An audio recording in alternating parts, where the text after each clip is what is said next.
मंच पर विराजमान मंत्री परिषद के मेरे सभी साथी,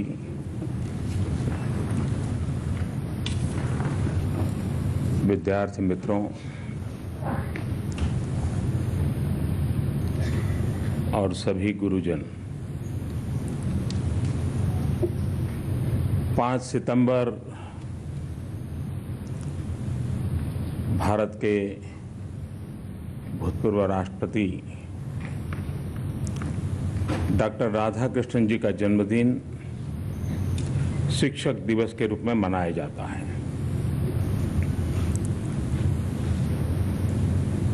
लेकिन कल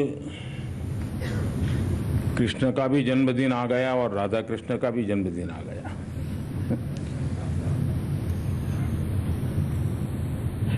और इसके कारण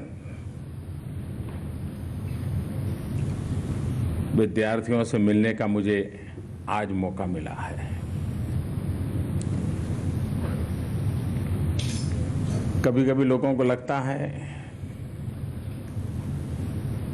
कि शिक्षक दिवस पर विद्यार्थियों से क्यों समय बिताते हो।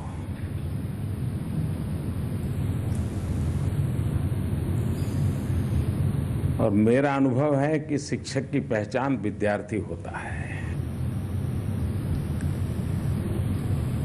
विद्यार्थी अपने कर्तृत्व से, अपने पराक्रम से अपने गुरुजन का नाम रोशन करता है। और शायद ही दुनिया में कोई ऐसा व्यक्ति होगा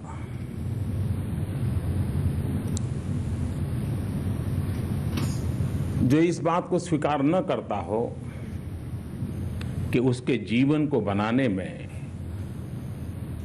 उसकी माता का और उसके शिक्षक का योगदान न हो।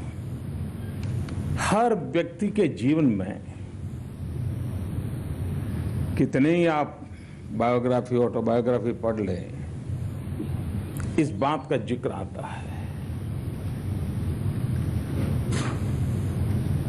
मां जन्म देती है, गुरु जीवन देता है।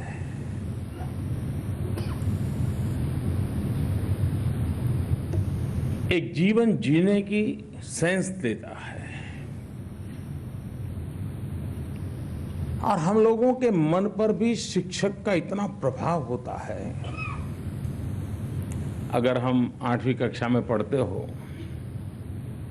और एक आध हमारे टीचर ने कह दिया हो कि रात को सोते समय पिलो ऐसे रखो, हमने कभी उसको नहीं पूछा होगा कि आप ये कहाँ से लाए, पढ़ा था, कहाँ पढ़ा था, किस साइंस में है, कौन डॉक्टर कहता है। लेकिन हमारे मन में ऐसा रजिस्टर हो जाता है, जब भी सोने के लिए जाते हैं तो वो टीचर याद आते हैं, वो पिलो याद आता है।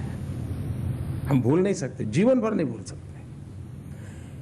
हर व्यक्ति के जीवन में, अपने बचपन में अपने टीचर ने कही हुई कोई न कोई ऐसी बात होगी जो हमारे जीवन का हिस्सा बन गई होगी। लेकिन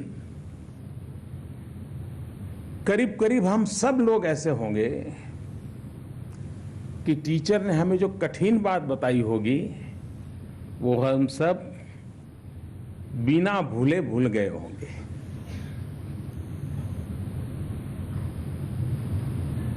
और इसलिए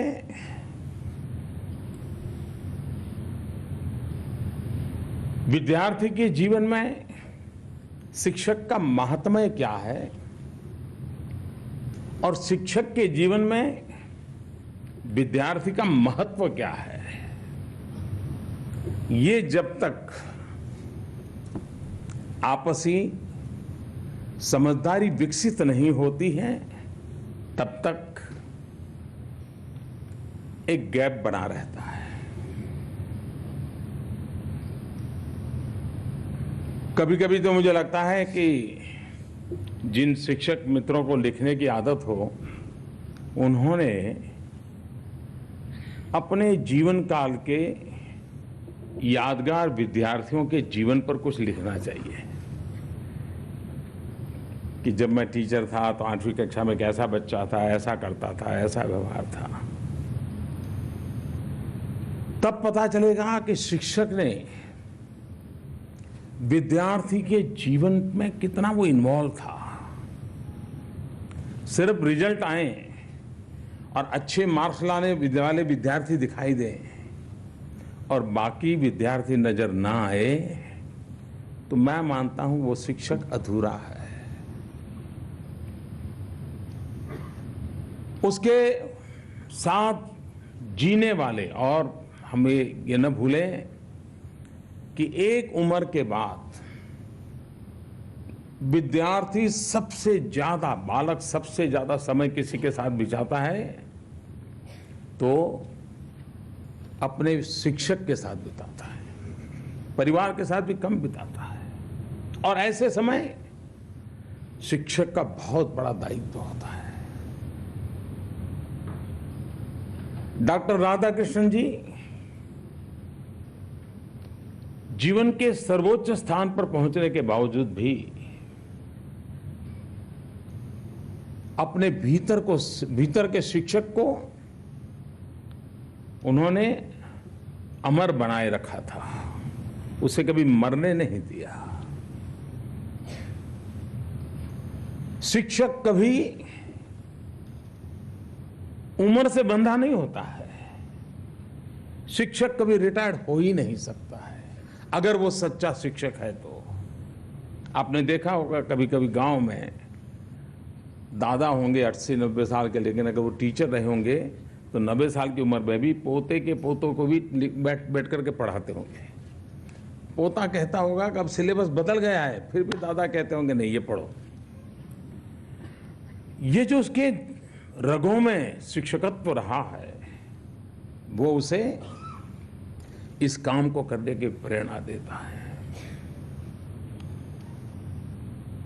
हम लोगों को, हम में से बहुत लोग हैं और विद्यार्थी मित्र तो सभी हैं जिनको डॉक्टर राधाकृष्णन जी के जमाने में जीने का अवसर नहीं मिला।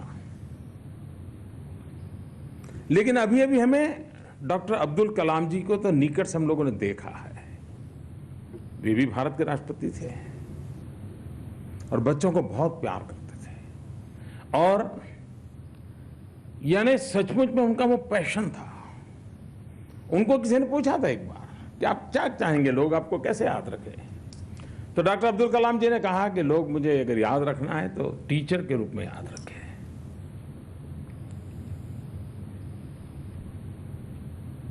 मेरे लिए अब ये उनके सिर्फ शब्द नहीं थे। राष्ट्रपति पद से मुक्त होने के दूसरे ही दिन वे चेन्नई चले गए और चेन्नई में जाकर के क्लासरूम में बच्चों को पढ़ाना शुरू कर दिया।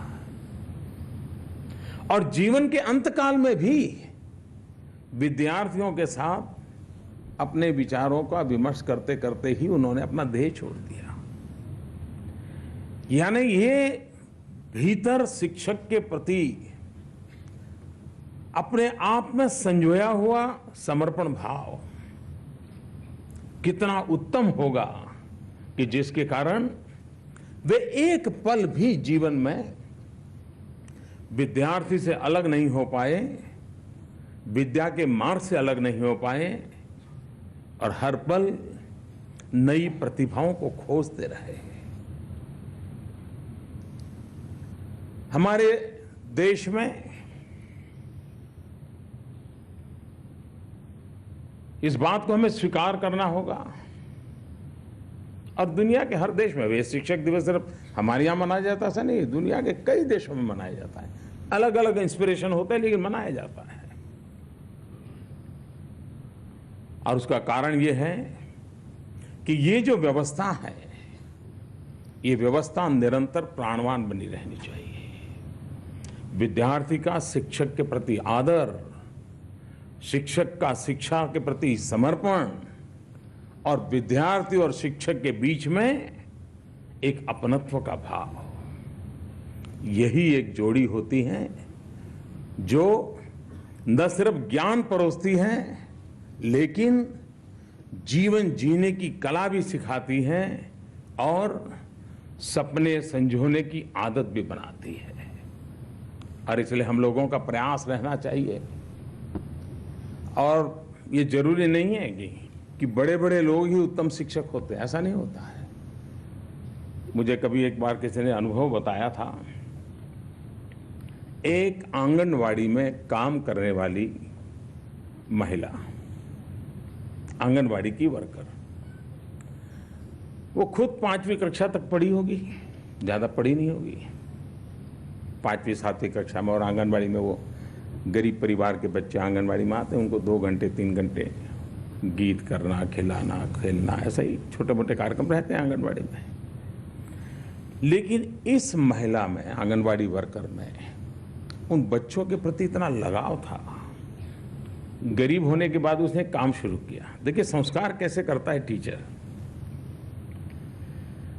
अपनी जो साड़ी थी, अब गरीब परिवार में साड़ी पुरानी हो तो उसको जितना लंबा खींच सके खींचते हैं, और बाद में सोचते हैं कि जब बर्तन बेचने वाला आएगा तो साड़ी के बदले में कुछ बर्तन खरीदेंगे, कोई न कोई चीज़ खरीदने का प्रयास करते। ये आंगनवाड़ी वर्कर जो कि गरीब थी, उसने क्या किया, अपनी जो पुरानी साड़ी थी उसके छोटे छोटे टुकड़े करके हाथ से उसकी बॉर्डर को ठीक करके उसका छोटा छोटा हैंडकरचिप बनाया।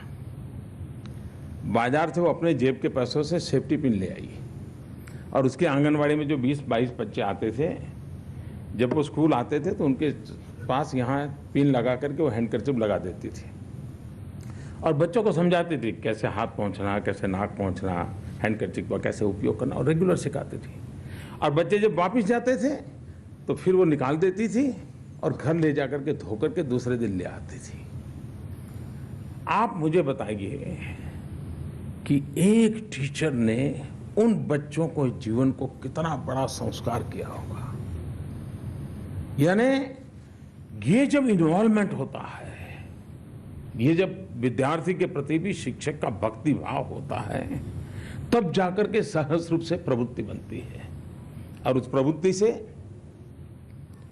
हम जिस प्रकार का जीवन चाहते जीवन बनता है। जैसा एक कुम्हार मिट्टी का लौंदा लेकर के उसको संभालता भी है और शेप भी देता रहता है, एक हाथ से संभालता है, दूसरे हाथ से शेप देता है, टीचर भी एक एक बालक के जीवन को संवारता है। आज शिक्षक दिवस पर विद्यार्थी के मन में भी शिक्षक के प्रति वो भाव आवश्यक है, और शिक्षक के लिए भी ये और व्यवसाय जैसा व्यवसाय नहीं है, ये उससे कुछ +1 है। एक डॉक्टर ऑपरेशन करके अगर किसी की जिंदगी बना दे, बचा ले, कठिन से कठिन ऑपरेशन करके, तो देश भर के अखबारों में उसकी स्टोरी छपती है। लेकिन एक टीचर ऐसे जीवन काल में 100 डॉक्टर बना दे तो उस टीचर के तरफ ध्यान नहीं जाता है। आज का समय उन तपस्याओं का स्मरण करने का समय है कि अगर हमें अच्छे डॉक्टर मिले होंगे, अच्छे इंजीनियर मिले होंगे, अच्छे साइंटिस्ट मिले होंगे, तो उसके पीछे कोई न कोई शिक्षक होगा जिसने उसे बनाया होगा और जो देश को बनाने में लगा होगा। और इसलिए हम सबके लिए, हमारे शिक्षकों के प्रति, और एक जमाना था जब मैं छोटा था, गांव में शिक्षक तो इतना आदर का केंद्र रहता था। परिवार में कोई भी शुभ प्रसंग हो तो सबसे पहले बच्चों को कहते थे घर वाले, देखो भाई तुम्हारे टीचर के यहाँ ये रख के आ जाओ, दे के आ जाओ, ये प्रसाद टीचर के यहाँ रख दो। यानी एक इस प्रकार का पूरे गांव का एक सम्मानजनक व्यवस्था। इन व्यवस्थाओं को हमें फिर से विकसित करना होगा, और हर चीज रुपये पैसों से होती नहीं है, संस्कार से होती हैं, अपनेपन से होती हैं, उसके महात्म्य से होती है। इस प्रकार के कार्यक्रमों के द्वारा उन चीजों को पनपाने का प्रयास है, एक व्यापक रूप में बने। शिक्षक दिवस पहले भी मनाया जाता था, लेकिन क्या होता था, कुछ स्कूल में होता था तो उस दिन एक आध टीचर अगर बड़ा उत्साही हो, इनिशिएटिव लेता है, तो सुबह असेंबली में डॉक्टर राधाकृष्णन के जीवन पर कुछ बता देता था, या तो फिर कहते थे कि भाई आज टीचर बनना है, तो विद्यार्थी भी क्या सोचते थे, टीचर बनना मतलब कपड़े बदलना।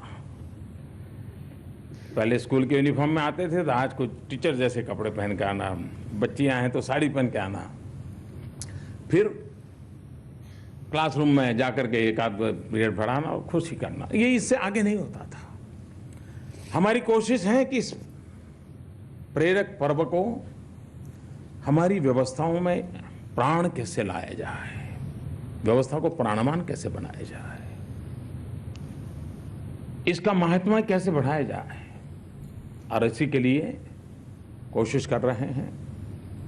मेरे लिए खुशी की बात है कि मुझे विद्यार्थियों के साथ गप्पा गोष्ठी करने का अवसर मिल जाता है, क्योंकि बालक मन जितना हमको सिखाता है उतना शायद कोई नहीं सिखा पाता। बालक का जो ऑब्जर्वेशन होता है वो सही होता है, यानी एक प्रकार से घटनाओं का सही दर्पण कहीं है तो बालक उस घटना को किस नजरिए से देखता है वो उसका सही दर्पण होता है। और उस देश भर के इन बालकों से आज मुझे बात करने का अवसर मिला है। मैं विभाग का आभारी हूँ। आज यहाँ 2 और काम हुए। एक डॉक्टर राधाकृष्णन जी का 125 रुपये का एक कॉइन, एक 10 रुपये का कॉइन, इसको भारत सरकार के वित्त मंत्रालय ने आज इसको देश के सामने रखा है। और दूसरा एक कला उत्सव की वेबसाइट का भी लॉन्चिंग हुआ। हमारे देश में कॉलेज के स्टूडेंट के लिए तो यूथ फेस्टिवल होता है, लेकिन अब वक्त बदल चुका है। हमारे छोटे छोटे बालकों में भी इतनी टैलेंट होती है, उनको अवसर मिलना चाहिए। और देश रोबोट तैयार करना नहीं चाहता है। हम कितने ही पढ़े लिखे क्यों ना हो, हमें कितना ही ज्ञान इंजीनियरिंग का, टेक्नोलॉजी का क्यों ना हो, लेकिन हमें रोबोट बनने से बचना है। हमारे भीतर संवेदनाएं हो,